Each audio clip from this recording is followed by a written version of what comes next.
Yesu nasekipo nzambe nanga azosala. Alléluia.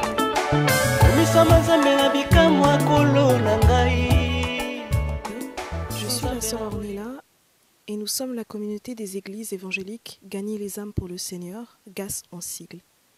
Nous procédons à l'interview de serviteurs et de servantes de Dieu en général et nos interviews ont pour but d'édifier, de fortifier, voire d'édifier le peuple de Dieu par les réponses apportées par les bien-aimés que nous interviewons. Je remercie tout d'abord le Seigneur Jésus-Christ, sans qui rien n'aurait été possible. Et je vous rappelle que le thème de cette année est « Fais-moi voir ta gloire ». Je rappelle également que nous avons un séminaire spécial de jeûne et prière à sec de 3 jours, donc du vendredi 29 mars au dimanche 31 mars, qui a pour thème le triomphe de la croix, donc pour célébrer la fête de la Pâque. Donc nous vous invitons en grand nombre. Aujourd'hui, nous avons le plaisir de recevoir à nouveau le pasteur Emma Noma pour la suite de son interview que nous avions commencé le dimanche 10 mars 2013. Bonjour pasteur Emma. Bonjour. Votre prédication constitue le premier sous-thème de notre grand thème commencé le 3 mars dernier, la connaissance de Dieu. Parce que pour que la gloire soit manifeste dans nos vies cette année, nous avons nécessairement besoin de la révélation. Et vous avez abordé ce thème le dimanche dernier. Pasteur Emma, pouvez-vous nous expliquer qu'est-ce que la révélation? Merci pour la question. La révélation, c'est quelque chose de très important. La révélation, c'est un mot qui n'est pas inconnu dans le monde chrétien, mais la révélation, c'est vraiment un mot qui est familier avec le chrétien et beaucoup de gens aiment bien ces mots-là, révélation. Mais en ce qui concerne la définition du mot révélation, révélation signifie ôter le voile. Révélation signifie dévoiler. En fait, ce mot révélation signifie seulement prendre la chose qui était cachée et le mettre devant tout le monde, que la chose qui était autrefois dissimulée soit vue de tout le monde. C'est cela révélation. Donc, passer du caché à être vu, c'est cela ce qui signifie révélation. Merci beaucoup pour la question, pour la réponse, pardon. On comprend, pasteur Emma, à l'écoute de votre prédication, que dans la vie chrétienne, qui est une vie de croissance continuelle, la révélation est une étape sine qua non. Comment expliquez-vous cela? La révélation, c'est une étape sine qua non, parce que la Bible dit dans Proverbe, un peuple ou un homme sans révélation, c'est un homme qui se conduit sans frein. Ça veut dire que quand on n'a pas la révélation, quand on n'a pas quelque chose, on n'a pas la vision, on se conduit en pêle-mêle, on ne sait pas là où mettre les pieds, on ne sait pas ce qu'il faut dire, on ne sait pas ce qu'il faut faire. C'est sine qua non, pourquoi? Parce que dans la vie d'un homme, quand on n'a pas la révélation, on peut faire ce qu'on pense que cela est bien, ce qu'on pense que cela pourra t'amener à ta destinée. Or, tu es hors norme, c'est-à-dire tu es hors de la pensée de Dieu. Il faut pour un homme avoir la révélation pour que l'homme puisse marcher à la lumière de la parole de Dieu, pour que l'homme puisse se reconnaître, pour que l'homme puisse aller et atteindre le but pour lequel Dieu l'a établi sur terre.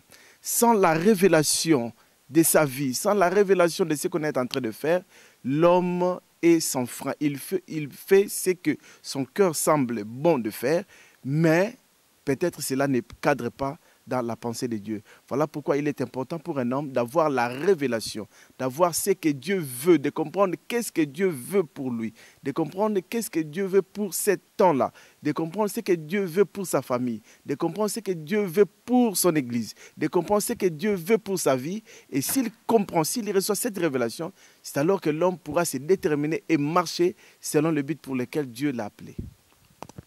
Merci beaucoup. Pasteur Emma, en quoi la révélation est-elle le corollaire de la connaissance de Dieu? Merci pour cette question. En quoi la révélation est-il le corollaire de la révélation? En fait, j'aime bien les Écritures quand la Bible dit que le peuple qui connaîtront les Seigneurs agiront avec fermeté. Connaître les Seigneurs, c'est une très bonne chose. Mais comprendre le lien qui existe entre la connaissance et la révélation, c'est aussi une très bonne chose.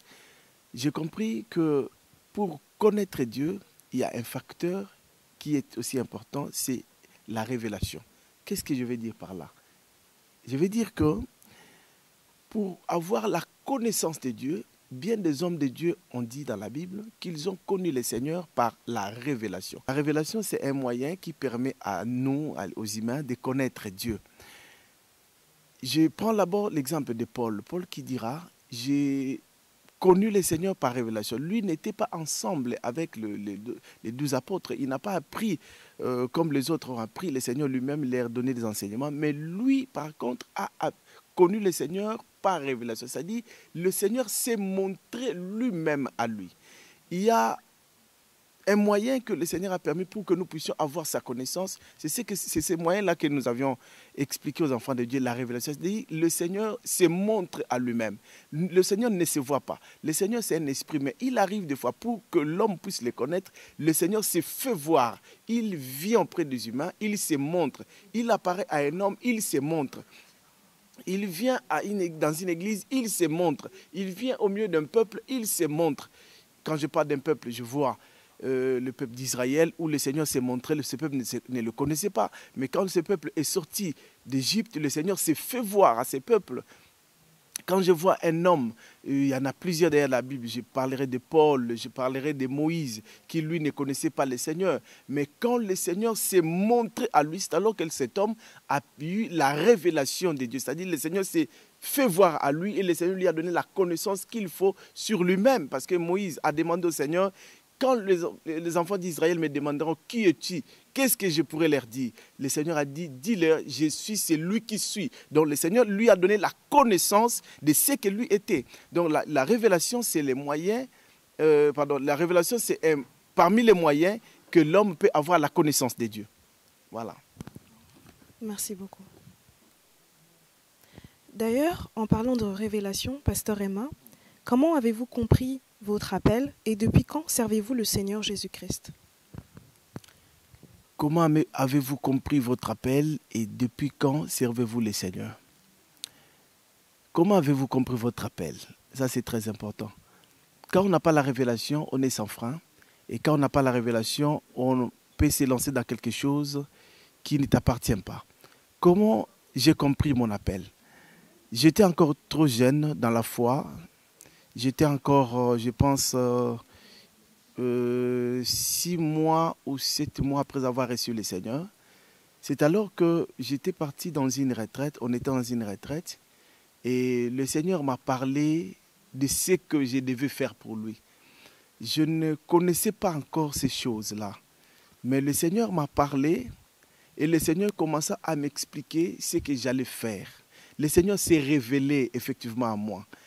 Le Seigneur me parla que je devais lui servir dans le ministère que je ne connaissais pas encore. Parce qu'à cette époque-là, il y avait encore des groupes de prière. Mais le Seigneur me dira que je devais encore aller plus loin, lui servir par-ci, par-là, aller dans le pays, prêcher la bonne nouvelle. Et je ne savais pas comment cela allait commencer. Et le Seigneur me dira qu'il allait se servir de moi comme un instrument entre ses mains, comme un instrument de transmission de la bonne nouvelle, mais aussi comme un instrument de puissance. C'est-à-dire, le Seigneur m'a dit qu'au travers de moi, beaucoup de gens recevront la parole de Dieu, ça c'est la première chose, mais beaucoup aussi seront délivrés et bénis au travers de ce qu'il a mis à moi. Ça, c'était dans cette retraite-là. Mais je ne savais pas comment la chose allait m'arriver. J'étais là à Kinshasa, j'ai servi le Seigneur. Et du coup, j'ai compris que la chose a commencé à naître dans ma vie. Et je suis sorti du pays sans effort. Je suis allé en Angola. En Angola, j'ai servi le Seigneur. Et à l'Angola, après avoir servi le Seigneur, j'ai senti à moi que voilà, le temps était arrivé que je puisse quitter l'Angola, mais je ne savais pas où aller. Et non, on m'a demandé le passeport. Est-ce que, pasteur, il y a possibilité que tu puisses voyager? J'ai dit oui, oui, d'ailleurs, j'aime bien voyager. Il m'a donné le visa et puis je suis venu en Europe. C'est là où je suis maintenant. Mais moi-même, j'ai compris que les choses, c'est facilité dans ma vie pour que je puisse aller d'une part à l'autre pour pouvoir prêcher la bonne nouvelle. Et partout où je suis passé, j'ai prêché la bonne nouvelle et j'ai vu la main de Dieu se manifester à moi. Beaucoup de gens sont délivrés, guéris. beaucoup voient la main de Dieu. Et voilà, c'est de cette manière que j'ai compris que le Seigneur vraiment m'a appelé. Ça, c'est à moi-même que le Seigneur s'est révélé quand j'ai parlé que j'étais dans une retraite. Mais après cela, les gens sont venus, beaucoup venaient me parler. Voilà, le Seigneur m'a dit, m'a parlé de ceci pour toi. Le Seigneur m'a fait voir ceci, je dormais et j'ai prié. Voilà, le Seigneur m'a parlé de toi, que tu es son serviteur. Le Seigneur t'a appelé dans le ministère. Voilà, voilà. Et voilà, j'ai vite compris que voilà, vraiment, c'est à cela que le Seigneur m'a appelé. Mais lors de la retraite, lorsque vous nous dites que le Seigneur vous a parlé, il vous a parlé de quelle manière? Voilà. Lors de la retraite, dans cette retraite-là, on était beaucoup. Le Seigneur m'a parlé par le moyen d'une prophétie. Et la personne qui prophétisait, on ne se connaît pas, parce que c'était une retraite. La personne qui prophétisait, je ne la connaissais pas, c'était une dame. Je ne la connaissais pas. Dès qu'on priait, elle s'est levée et elle a commencé à m'appeler par mon nom même de la famille. Et elle a commencé à parler d'abord de ma famille, combien on est né, mon père et tout. Et puis, il a commencé à me détailler ma vie, d'où je suis venu, qu'est-ce que j'étais. Et jusqu'à cette retraite-là, elle a commencé à me parler. Et c'est à ce moment-là que le Seigneur a commencé à parler de ce que je devais faire pour lui. Très bien, merci. Quelle mission concrète accomplissez-vous dans le ministère? Quelle mission concrète que je suis en train d'accomplir dans le ministère? C'est une très bonne question. Et ça, je pense que cela aidera beaucoup le peuple de Dieu et même d'autres ministres de Dieu. Le ministère, c'est une tâche. C'est une tâche qui vient de la part du Seigneur. Mais s'il faut savoir qu'est-ce qu'on est en train de faire dans le ministère, c'est aussi important parce qu'on se retrouve dans le ministère, mais peut-être il y a des gens qui ne savent pas qu'est-ce qu'il faut faire dans le ministère ou en quoi Dieu t'a appelé. On peut être pasteur, on peut être évangéliste, on peut être plutôt dans les 5 ministères, mais chaque personne a ce qu'on appelle l'orientation ministérielle. L'orientation ministérielle, c'est-à-dire, on est dans le ministère et dans la parole de Dieu, on voit, dans l'orientation ministérielle, on voit plusieurs aspects. On voit l'aspect repentance, on voit l'aspect guérison, on voit l'aspect miracle, on voit l'aspect finance et on voit l'aspect restauration. L'orientation du ministère selon la repentance, c'est ce ministère qui est orienté à prêcher qu'est la repentance pour que les gens puissent venir à Dieu. Le Seigneur a donné aux gens la facilité. D'autres personnes ont reçu au Seigneur le ministère, mais avec l'orientation de la repentance, ils prêchent la parole de Dieu. Mais quand il parle de la repentance, vous verrez vraiment que quand cet homme parle, vous écoutez, vous avez le cœur qui bat et vous avez vraiment envie de s'approcher du Seigneur. Même si vous avez péché, vous sentez vraiment en vous que non, je dois me laisser auprès du Seigneur. Le ministère orienté vers la guérison, c'est des gens qui prêchent la bonne nouvelle. Mais ces gens-là, quand ils vous parlent de la guérison, ils ne forcent pas les choses. Et quand il s'agit de prier pour les gens, ils ne forcent pas les choses. Ils peuvent prier, faire une prière simple, mais des prières simples qui donnent des guérisons. Un ministère orienté vers, j'ai pas de miracles. Il y a des gens qui prêchent la bonne nouvelle. Lui, son ministère, parlant de la guérison, il y a des gens qui, leur ministère est orienté vers le miracle. Ces gens-là, quand ils vous prêchent la bonne nouvelle, ils vous prêchent la bonne nouvelle orientée vers le miracle avec beaucoup de facilité. Et quand ils prient, ils n'ont pas à forcer. Il suffit de faire une simple prière, il y a des miracles parce qu'ils ne forcent pas. Il a la grâce que le ministère soit orienté dans ce sens-là. Il y a des gens qui, leur ministère sont orientés vers la finance. Il peut parler de la repentance, il ne peut pas de la guérison. Mais parlant de l'orientation de son ministère, il ne force pas les choses. Il vous prêche de la finance. Et quand il prie pour les gens sont réellement bénis. Si les gens n'avaient pas de travail, si les gens n'avaient pas d'argent, mais lui, quand il prie, les gens peuvent avoir du travail avec beaucoup de facilité parce qu'il a un ministère orienté vers les finances. Mais quelqu'un qui a le ministère orienté vers la restauration, c'est quelqu'un qui peut parler de tout. Il peut commencer par la repentance, il peut commencer par les finances, il peut commencer par la guérison, par les miracles, mais avec beaucoup de facilité. Le Seigneur lui a donné la grâce de faire toutes ces choses.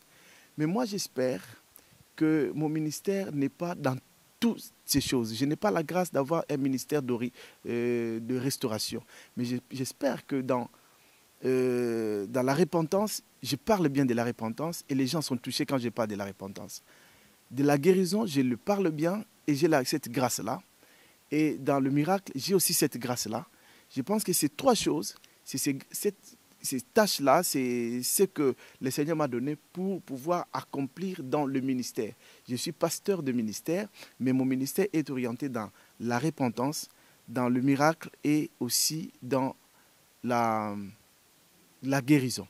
Voilà ces trois choses que le Seigneur m'a données et c'est dans ces trois choses que je suis en train de travailler, de vouloir perfectionner pour que je sois encore utile dans l'Église du Seigneur. Merci beaucoup, Pasteur Emma, pour les réponses que vous nous avez apportées. Je crois que vous avez par là même éclairé beaucoup d'enfants de Dieu. Est-ce que vous souhaitez adresser un mot à nos téléspectateurs? Oui, je voudrais dire à nos téléspectateurs que je suis encore heureux pour cette grâce que le Seigneur m'a accordée de pouvoir être là et parler à vous qui nous suivez. Peut-être je n'ai pas été assez clair dans ce que j'ai dit, mais si vous avez besoin d'éclaircissement dans ce que j'ai dit, vous consultez l'église GAS, vous contactez plutôt l'église GAS par le biais de son serviteur, l'apôtre Langa. Et de là, je pourrais encore mieux vous expliquer ce dont je n'ai pas pu vous expliquer. Mais j'ose croire que la grâce de Dieu vous accompagnera et vous fera comprendre aussi ce dont j'ai expliqué tout à l'heure. Merci encore à vous qui m'avez accueilli dans votre plateau pour pouvoir parler au peuple de Dieu. Que Dieu vous bénisse. Merci beaucoup, Pasteur Emma. Je remercie également le réalisateur de cette émission, le frère Marley Mbala. Je vous rappelle notre programme de l'Église. Nous sommes là le mercredi de 18h à 20h pour notre culte en enseignement et prière et le dimanche de 13h à 16h pour notre culte d'adoration et louange au 14 rue Candale dans la ville de Pantin, 93 500. Je vous dis à bientôt pour de nouvelles interviews.